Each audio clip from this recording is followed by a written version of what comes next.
Well, hello, hello. I'm so excited and grateful to be here with you all today for our time together with the one and only Jessica Dorzinsky. Yay!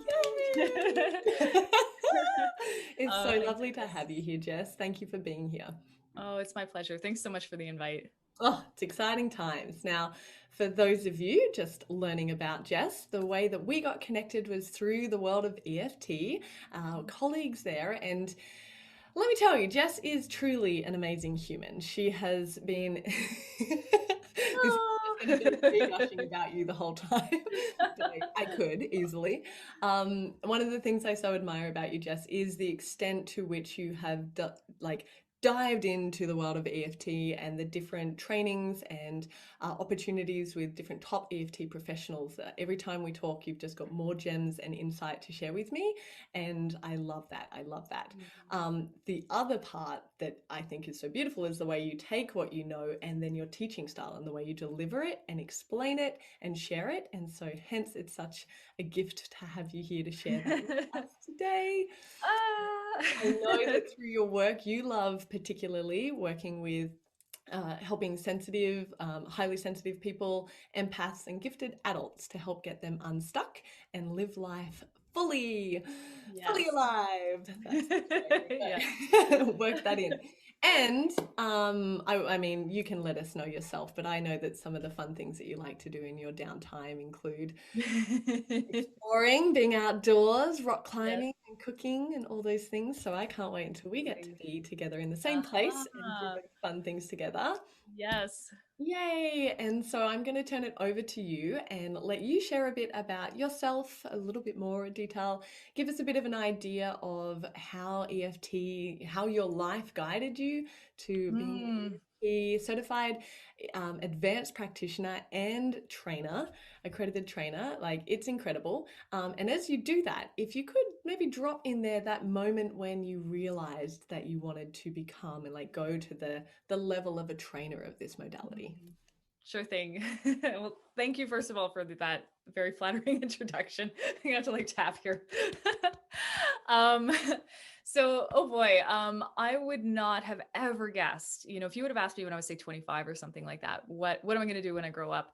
I would never have said EFT practitioner. I wouldn't even said anything in the ballpark. You know, not a counselor, not holistic health professional, nothing of the sort. But as life would have it, I had my own ups and downs, and I was dealing with a lot of burnout at my job. I was working in the environmental sciences field. And so I was finding that the experience of going to work was just getting harder and harder and harder. And I was still pretty young at the time. I was in my late 20s. And I had a colleague of mine suggest that I go see this acupuncturist. And I thought, sure, why not? I'll give it a shot. Maybe she can help me with some of the stress that I've been carrying. And one of the big ways that that stress was manifesting for me was in insomnia. Mhm. I was sleeping very poorly, and anybody who's had insomnia knows, oh, like that is torture when you just can't get enough sleep and then you got to go to work the next day. So I was in that lovely place and desperate for help. So I went to go see this acupuncturist. And if you're not aware, EFT's roots are in traditional Chinese medicine, of which acupuncture is a part. And when we're tapping, we're actually tapping on different acupressure points. So I didn't know this, of course, at the time, but EFT is one of the modalities that basically grew out of acupuncture and traditional Chinese medicine. And this acupuncturist happened to do both.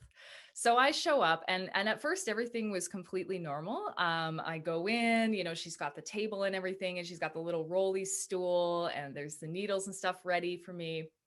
And she's just like, okay, yeah, you can get under the sheets and we'll start.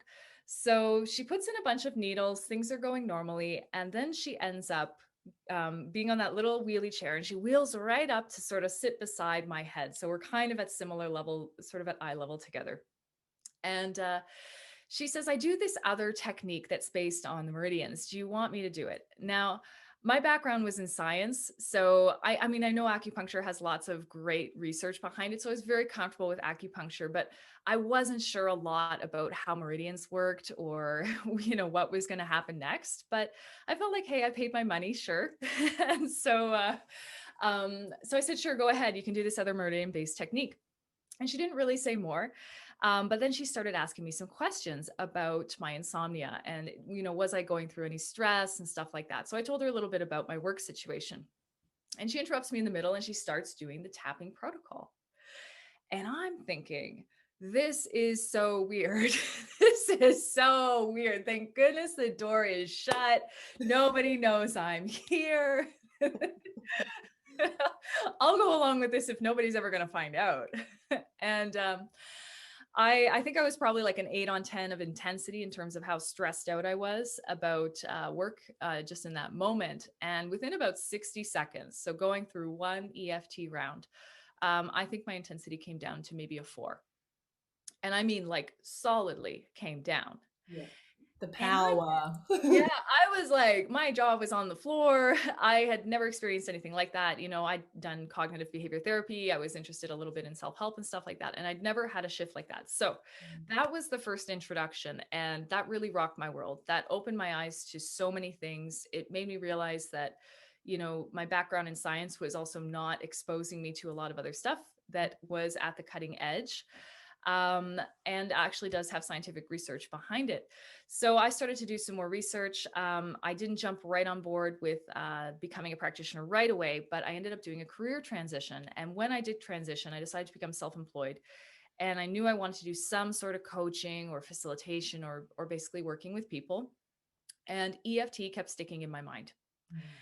And so I decided to get trained. And I trained with a few different trainers, including Dawson Church, Nancy Forrester, Alina, Frank, Craig Weiner, Judith Frost. There's a few, Betty Moore Hafter most recently. And yeah, once I got started on the training, I really realized that there's so much more to this technique than I'd ever realized. I'd been crawling around the internet. I've been looking at the Gary Craig stuff. Gary Craig's the originator of EFT. I've been looking at his old videos. I've been really interested in looking on the internet, but getting these trainings just like, oh, it was amazing. So anyway, I opened my practice and I didn't even know if anybody was going to come see me. And thankfully somebody did, and then another and another and another, and off it went. And I was doing it for, I don't know, I guess about 4 years or so. It's kind of hard to keep track of the time. And I've always liked sort of teaching and sharing. And I thought maybe I'll teach this, maybe I won't. I wasn't super serious about it. But when I did my advanced practitioner certification, I thought, okay, yeah, like this, there's something here that I want to go after. I really want to share this with everybody. Like that's such a passion for me. And so that's what I did. And so about almost 2 years, it's not quite 2 years. It's like a year and I don't know, 7 months or something like that, is when I started doing that trainer program. And now I'm offering training. So anyway, that was a bit of a story there. I hope I didn't take you on too much of a journey, but that's how I got into it. Thank you. Thank you for painting that picture. And I think it's important because this is kind of woo-woo. It's kind of weird.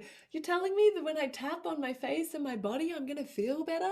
Like it really is, it stretches the mind. And one of the things that I've been grounding in a lot lately is what if we had been taught from little kids up that this is a tool, that this is normal, it is possible to help ourselves in this way. We wouldn't be seeing it in this with this lens of so I think the power is in the more we understand and we experience it ourselves, the more it becomes part of the world and accepted in the world. And so thank you for sharing that journey of from to oh my gosh, yes. With My pleasure. and one of the things that I love, like now that with your trainings, for those of you that don't know, I'm an emotional assistant for Jess, so I get to be a fly on the wall, supporting her and seeing her in this. Oh, so much more than a fly on the wall. Kels is such an integral part of these trainings.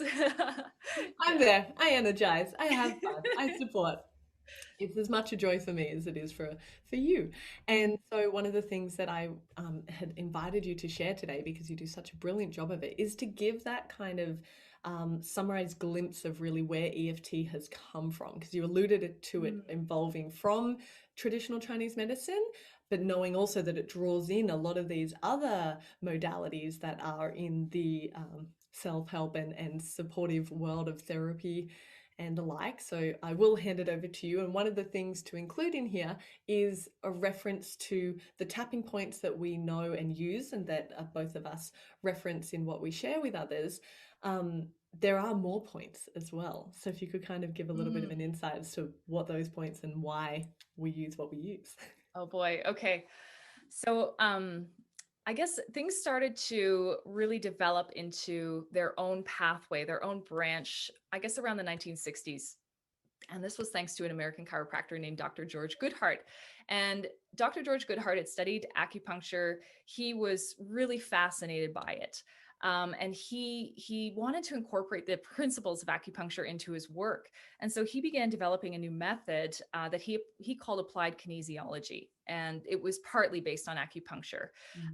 By the way, this is where muscle testing comes from. If any of you have heard of muscle testing, that was Dr. George Goodhart.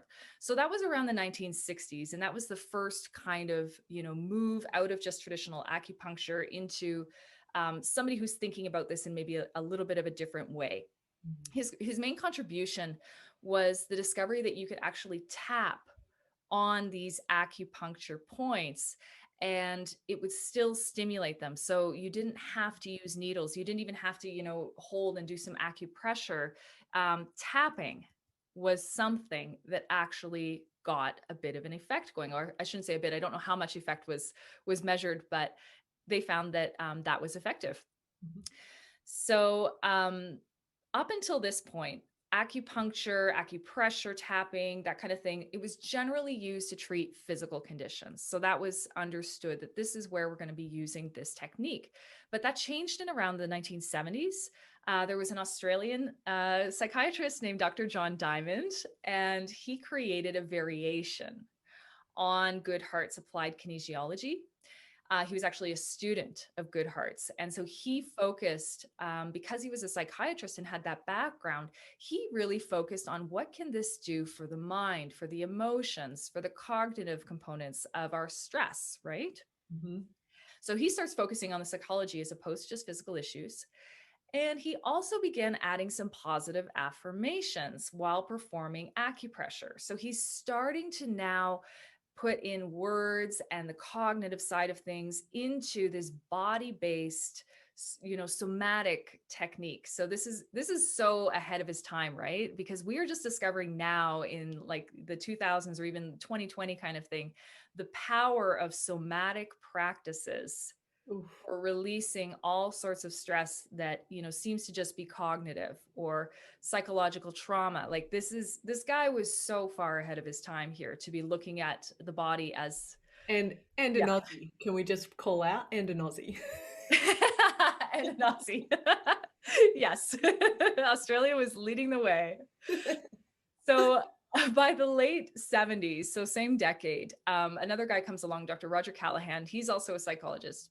He specialized in phobias and anxiety disorders. And he'd been treating people with, the traditional tools of the day, which really were not super effective.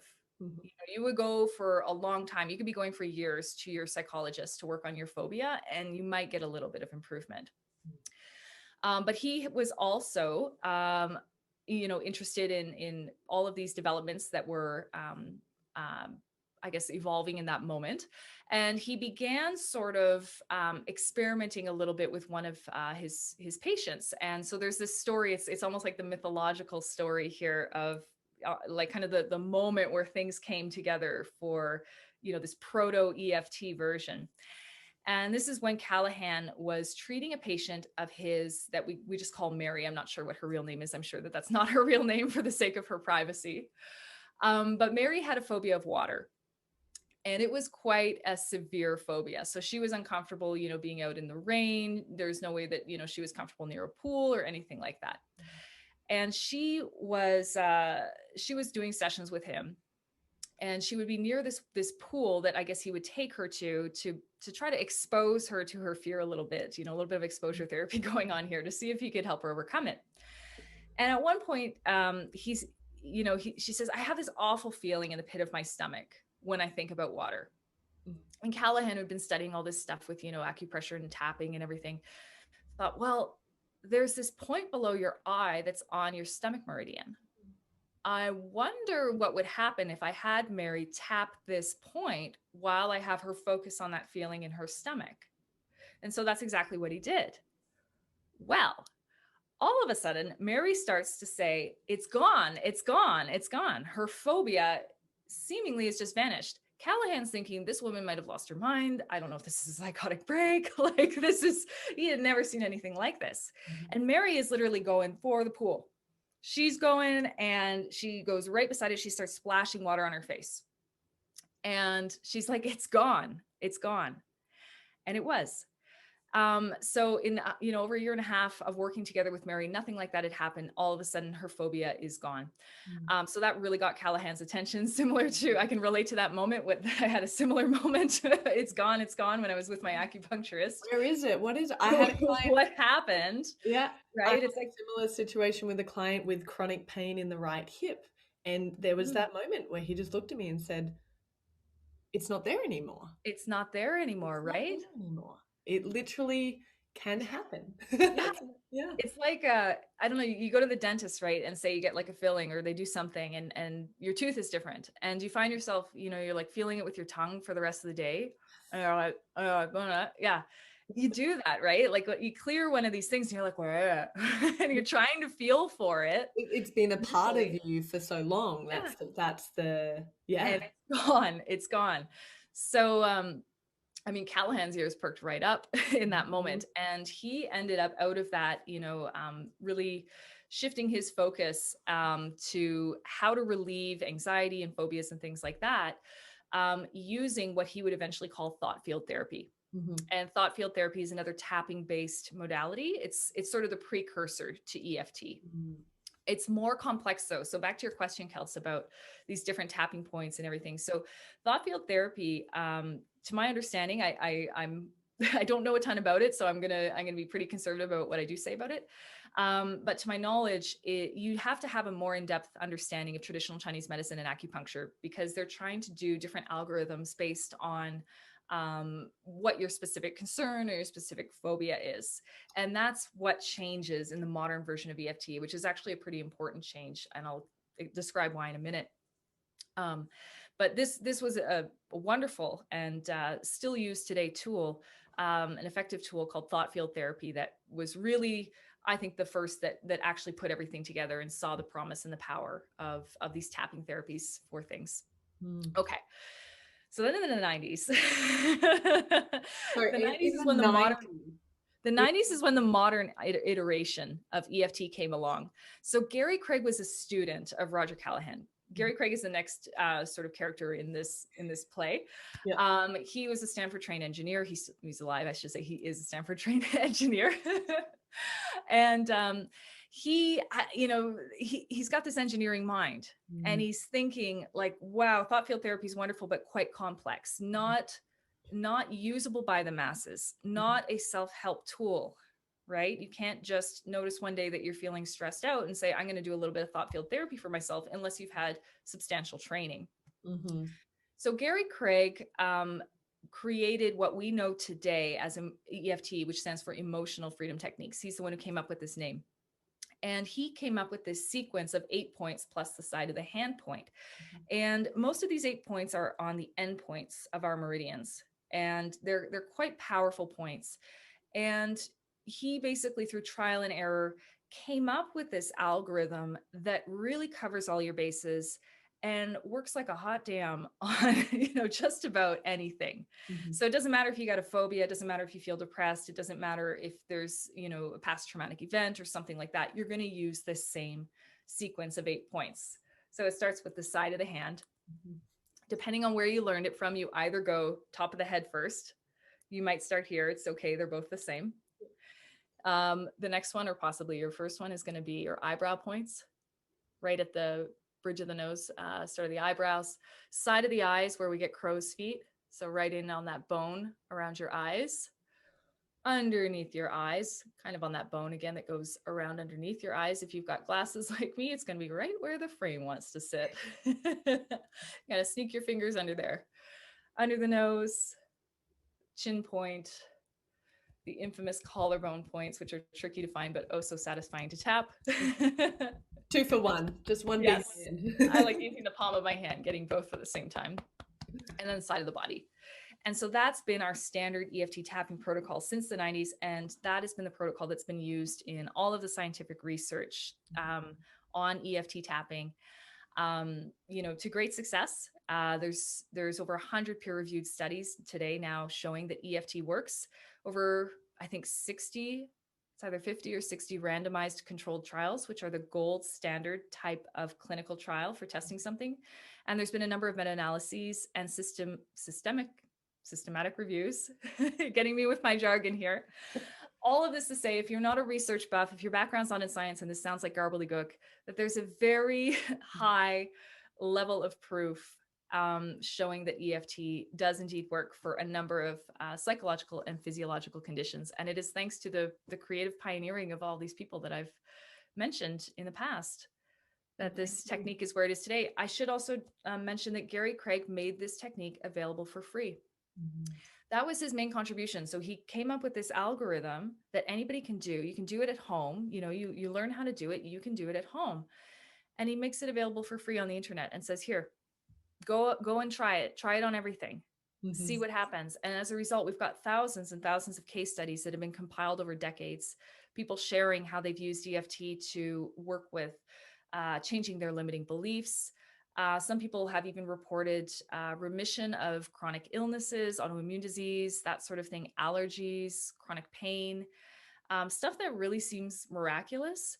There's just story after story after story after story about how it's happened, which is just amazing. What a gift, right? Why we love it so much, why we're both here. You deserve that sip of water. That was a lot. So thank you for sharing it all.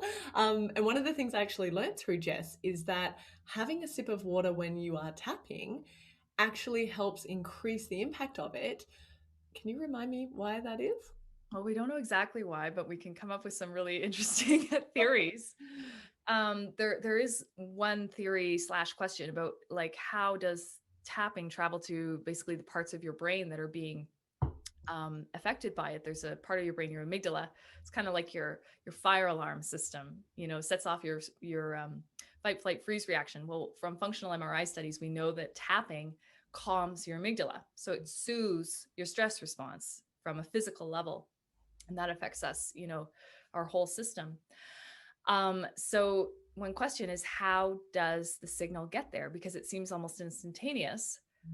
There's a theory, this hasn't been proven, but it's one of these like really interesting kind of things, that the fascia in your body potentially have some sort of, conductive or communicative property to them that allow this signal to transmit from your body to your brain.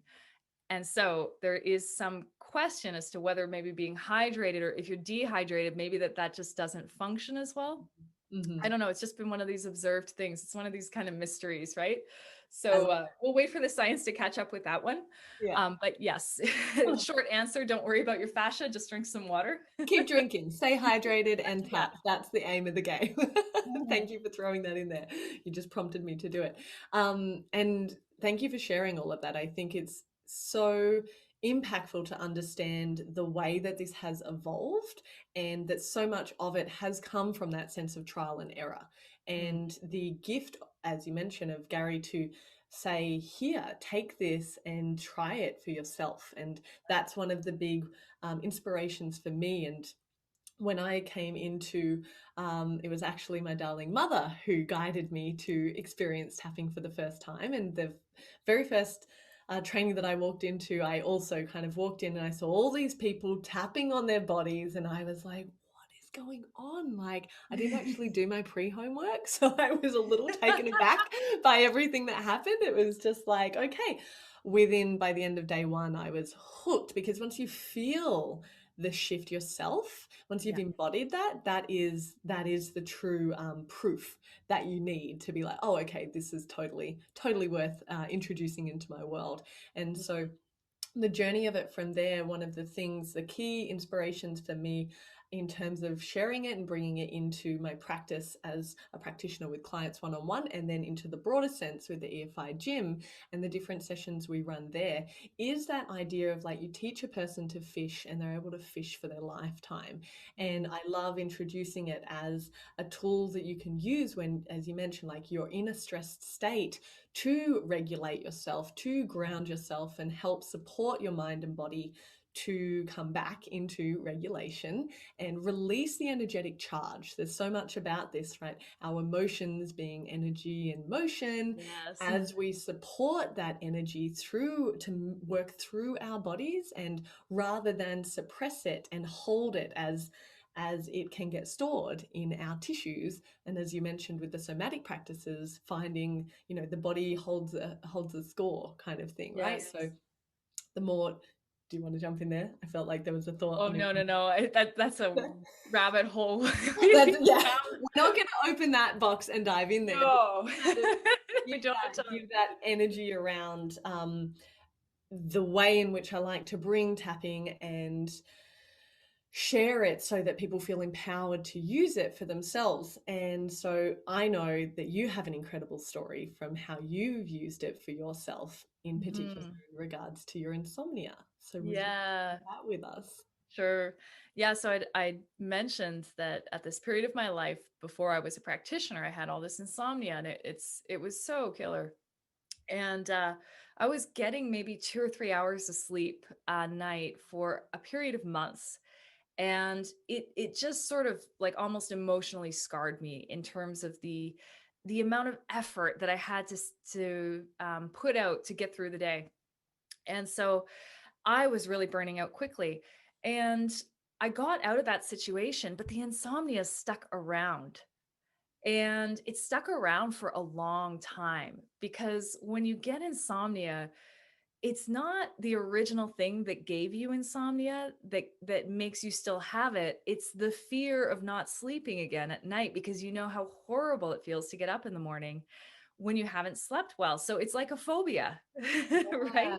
And like a self-fulfilling prophecy, right? Yes, Like, exactly. oh, If you're going to bed like, I hope I sleep tonight, well, you've already got anxiety in your system, and that's working against you right away. So there was a lot of anxiety in my body that was kind of programmed in there through habit. Every evening, having these worries, frequently waking up at 4 a.m, and then waking up tired. So that was a really established pattern that my body was just on that well-worn groove. So I did a bunch of tapping, after I'd learned it. I did a bunch of tapping to clear the charge around a lot of the memories that I'd had at that time. So the stress I had at work, when I left my job, that was a tricky transition too. I tapped on all that, but still this insomnia was really sticking around. I mean, I was kind of making like 5% progress here and there, but not a lot, until there was one night I woke up, and it's 4 a.m.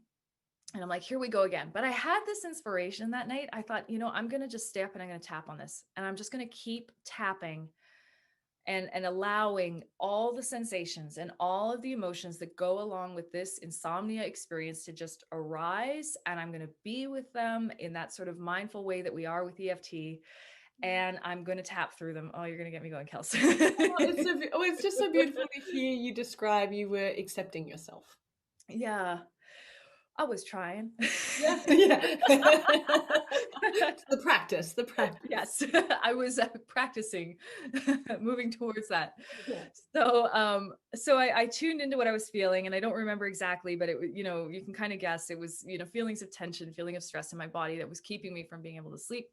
And so I just started my round, even though I have this feeling in my body, like, there's too much stress and there's too much tension. It feels almost like I'm plugged into a light socket. Kind of making this up, but I was using a lot of metaphor and stuff like that to really, really tune in to what is this experience for me. And so I just tapped and tapped, and I tapped down one sensation, and I kind of doze off for a little bit, but I wouldn't sleep deeply. And another sort of thing would pop up that would keep me awake, new sort of stress. And so I do the same thing. I tapped on that one, even though I've got this thing. And this went on for like 2 hours because I had this process. My body would go through all these weird things. I would get like a night sweat. My sinuses would clog up, and then they would just like drain, about 45 minutes before I would start to fall asleep again. So I'd know if they were starting to drain, I was going to get to sleep in 45 minutes. Mm. Bizarre stuff, right? Been to doctors too, by the way, and no help there. So I just tapped on each of those things that were going on, even though I've got this feeling, like this, even though I've got that feeling, even though I've got this, even though I've got this, for like 2 hours.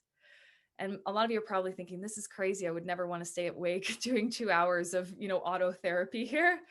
But I could feel things moving. I was getting places that I had not got before with any of my other tapping sessions. And I was starting to feel more calm. Even though I wasn't getting to sleep, I stopped becoming so reactive about the fact that I wasn't sleeping. So when I woke up, or didn't really wake up, when I crawled out of bed in the morning, half like, and I've been tapping for a while, I just sat on the couch, and then I was faced with the part of the experience where now you have to get up and you have to go. And that was great exposure to the other half of the equation, is what happens after that night. And so I did the same thing, and I tapped on all of that. I tapped on all the feelings of brain fog, the tiredness in my body, the wanting to just stop. And I spent like an hour on the couch doing that in the morning. And after that, it was basically gone. It was basically done. There was a little bit of tendrils here and there in residue, but it was no more of this, feeling the anxiety in the evening. Nowadays I can wake up in the middle of the night and I don't really care. Oh, wow. And I usually just go back to sleep. And even if I stay awake, I still don't really care. And because I've removed the emotional charge, I've removed the suffering. The suffering is optional, right? Pain is guaranteed, suffering is optional. I don't know who said that, but right? Got goosebumps. Yeah. So I can get up now, and if I happen to have not had a good night's sleep, it's no big deal. I don't have this loss of performance during the day because I'm not suffering over it. The charge is not there. So that gave me my life back. It was, yeah, really, really powerful. Powerful and impactful. Thank you for sharing that, and thank you. Thank you. If any of the members of our community having a similar experience and the opportunity to know the power of this here, and following, you mentioned about like the standard tapping protocol, right? Like it's when you put the framework to it, when you apply the traditional protocol of EFT, and work through that the real incredible sustainable shifts. Yes, that laser focused. Yeah.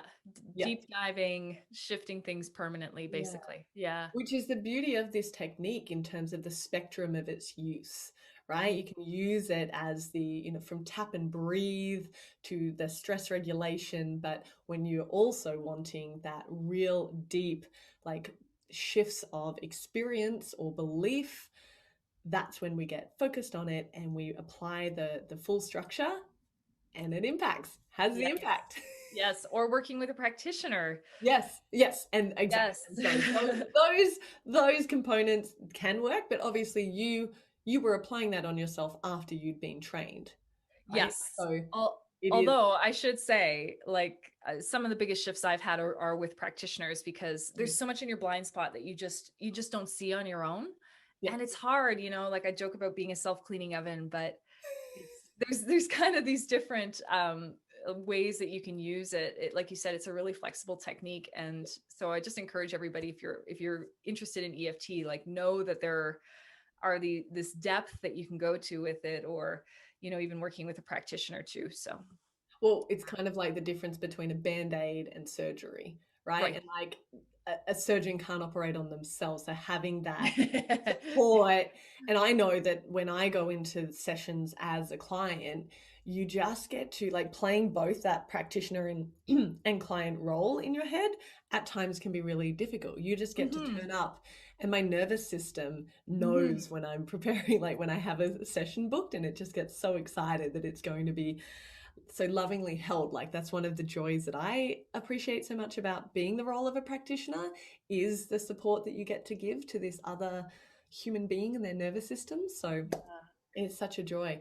And there's a question that came from the members, from one of our members in particular.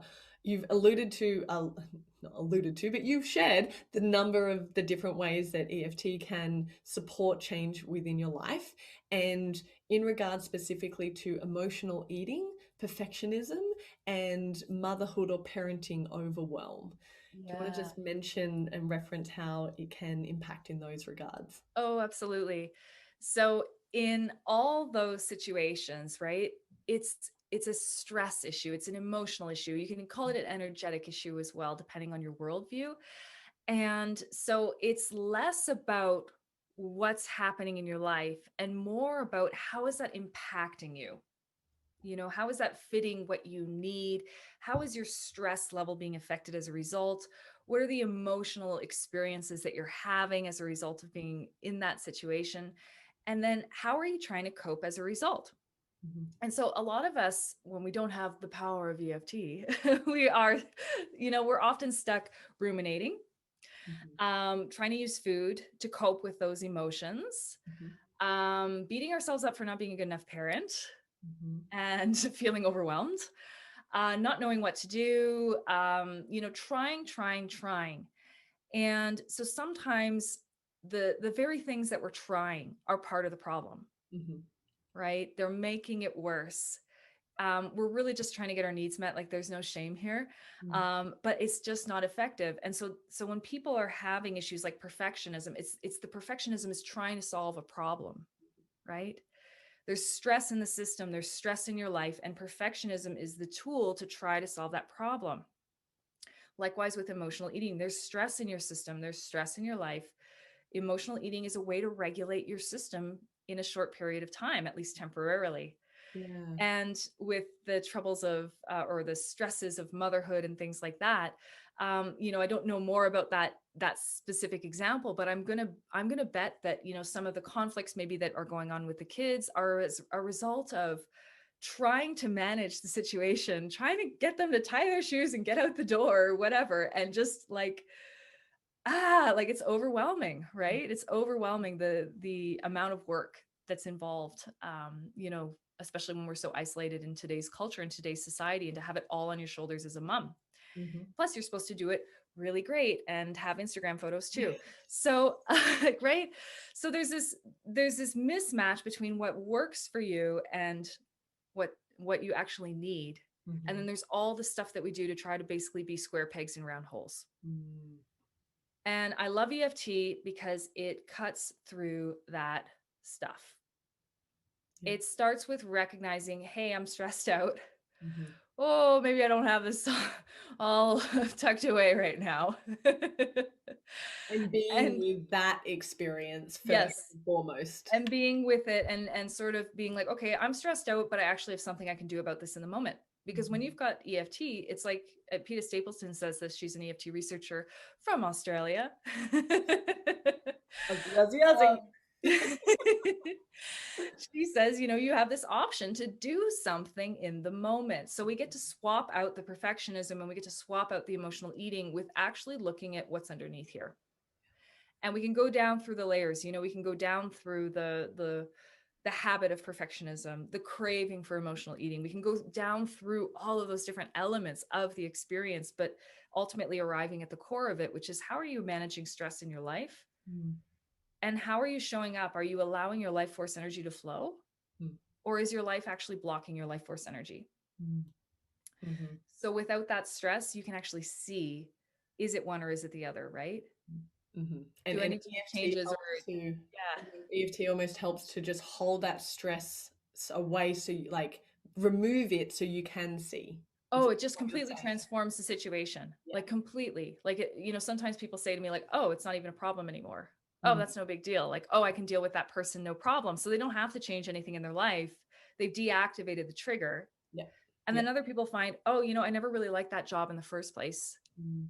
I've Mhm. been being such a perfectionist trying to climb the ladder and I don't even want to do this anyway." Yeah. And there's now that emotional freedom to be able to make an alternate choice. Yes. Yeah. So it's not going to brainwash you. It's going to allow you to have basically the options that are on the table visible to you. It like guides you back to yourself, to your Yes. truth, to the Yes. underneath. Yeah. Oh, it's so beautiful. It's so beautiful. So I'm conscious of our time and we have a couple Mm, of questions here. So I'm going oh, to sorry, keep. I'm going too long here. Not at all. Honestly, I feel like we could be here for hours anyway. There's so much to talk about with this. Yay. So a couple of little things that we'll just kind of, because I know that you can touch on them. The Mhm. connection, a question came through. What is the connection of EFT with functional medicine? Okay, so functional medicine, to those who don't know, and I'll do my best to describe this. Apologies if I'm inaccurate in any way. Functional medicine is looking for the root cause of chronic conditions. It could be autoimmune, it could be stress related, it could be allergies, it could be sort of GI tract stuff, and it's typically stuff that folks report not being very satisfied when they go see a traditional doctor about in terms of the treatment that they get, because often the treatments that are prescribed are medication to manage symptoms. And so a lot of folks were saying, I don't want to be on medication for the rest of my life. Or what if this, turns into something else? I feel like I'm at the edge of a full-blown autoimmune condition. So functional medicine tries to fill that niche Mhm. by working with diet, working with root cause analysis, what's in your environment that's maybe triggering some of these symptoms, how's your stress. So it's kind of this whole person systems-based look at the body and really treating the environment as a major culprit for disease. Okay, so how does EFT fit into functional medicine? Well, the short answer is it doesn't really in a formal sense. There's no branch of functional medicine that's called, tapping. Um, but similar to functional medicine, it's a root cause thing. If you're doing EFT tapping, if you're doing the formal gold standard, EFT that's in clinical trials, you're really going for the roots of the problem. Where am I kind of hooked here? Mhm. Um, so, the other cool thing about EFT is it complements with just about anything. There's lots of EFT practitioners that also do NLP, Yep. Reiki, counseling, other types of psychotherapy, including EMDR. It kind of goes in with a lot of stuff. Yep. So they're definitely not mutually exclusive. I love it. I love it. Thank you. Thank Mhm. you. And one of the fun things, I often use this myself when you're having trouble with your memory, if you've forgotten something perhaps, and also the opportunity for concentration, like improving your concentration. Um, Tapping, and I've got a quote here actually from Peter Stapleton. Yes. She shared, if you have misplaced something, ask yourself how you feel about this. Rate that feeling out of 10 and using the protocol, tap on that first and let your mind wander as you're tapping. You might find that you recall where you left it or it comes in, it like just kind of flashes to you. It happens because the amygdala lives next door to your memory center, the hippocampus in the Mm. brain. And so as it becomes quieter, your memory is able to come forth and provide you with the answers you're looking for. And so the question was, are there any from our member, are there any specific points that you should tap in regards to improving memory and concentration? I don't think there's specific points, but keep in mind this is coming from somebody who hasn't studied traditional Chinese medicine. So there could be somebody out there being like, "Oh no, there's a point for your memory." I don't know that one, and so I'm going to go sort of in the tradition of Gary Craig and say use the full protocol because we know it works. It's tried Yep. and true. You're covering your bases. I've heard of people saying just tap. If you don't know where something is, just start tapping, and Mhm. it might kind of come to you as you let your mind be in neutral a little bit. Mhm. It's interesting what Peter Stapleton said there. I hadn't heard that before about, because the amygdala is so close to the hippocampus, your hippocampus is kind of like your library, if you want to imagine it like that, for all of your memories, that's going to help the other out. I mean, it makes sense. I mean, stress in the body is just, a wrench in the works, right? If you And can just everything's bring that interconnected. down. Everything is interconnected, right? Our mind is Yeah. in the subconscious mind is in every cell of your body. So Mm. no wonder we're connected. And so the final pre-submitted question, and then after this, we'll open it up to the members on the call for the opportunity to ask any clarifications or further questions, comes to how does one become an EFT practitioner, right? Mm. And so the beauty of having you here as a trainer, you can talk to this, and particularly in regards to there are a lot of opportunities out there, and EFT currently being an unregulated field, knowing that it is moving towards becoming regulated, how does one kind of know, with looking at the opportunities for training, what are the best choices to make? Okay, so you got to find a practitioner that's on the highest mountain, and then you got to make the pilgrimage. No good if they're on the really tall mountain And you tap with them in a cave for 10 yeah, you have to give away all your possessions. That's how it goes. No disrespect to Absolutely not. But definitely not a guru kind of situation. Yeah. There are many of us trainers out there. I'm part of an organization called EFT International. So I'll speak to how EFT International does training and accreditation. So anybody who's interested, you start with what's called a level 1-2 training. Usually this is offered as one combined training. They used to sort of split it out and have level 1 here and level 2 there, but it's quite arbitrary what's a level 1 technique and what's a level 2 technique. And so traditionally a lot of people just combine them. So you take that course. It used to be offered over 3 days or 4 days sometimes in person. Now that we're in COVID times, most of the trainings have switched to online. I prefer it because now you can spread it out.